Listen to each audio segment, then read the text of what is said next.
గౌరవనీయులైన ప్రధానోపాధ్యాయులకు, ఉపాధ్యాయులకు మరియు నా ప్రియమైన విద్యార్థులారా, ఈరోజు మనం మహాపరినిర్వాహణ దినోత్సవం సందర్భంగా డాక్టర్ బిఆర్ అంబేద్కర్ గారిని గౌరవంగా స్మరించుకుంటున్నాం. డాక్టర్ బిఆర్ అంబేద్కర్ గారు చిన్నప్పటి నుంచి ఎన్నో కష్టాలను, వివక్షతను ఎదుర్కొన్నారు.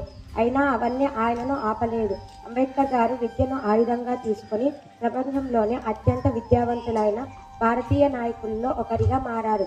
అంబేద్కర్ గారికి కొలంబియా విశ్వవిద్యాలయం నుండి గౌరవ doctorate of economics DSC, London Bharat అట్లా ఇవి సహా 30కి పైగా డిగ్రీలు, పట్టాలు పొందారు. తన జ్ఞానం, దృఢ సంకల్పంతో ఆయన భారత రాజ్యాంగాన్ని రూపొందించారు. మనందరికీ సమానత్వం, స్వేచ్ఛ, న్యాయం లాంటి హక్కులు వారి వల్లనే లభించాయి. మాటలు ఎడ్యుకేట్, ఆర్గనైజ్ ప్రతి విద్యార్థి గుర్తుంచుకోవలసిన గొప్ప సందేశం. ఈ ప్రత్యేక దినాన మనం కూడా ఆయనలాగా విద్యను ప్రేమించాలి, సమానత్వాన్ని గౌరవించాలి, ఎవరిని తక్కువగా చూడరాదు. అంబేద్కర్ గారి ఆశయాలను నిలబెట్టడం ద్వారా ఆయనకు నిజమైన నివాళి అర్పిద్దాం. అందరికీ ధన్యవాదాలు.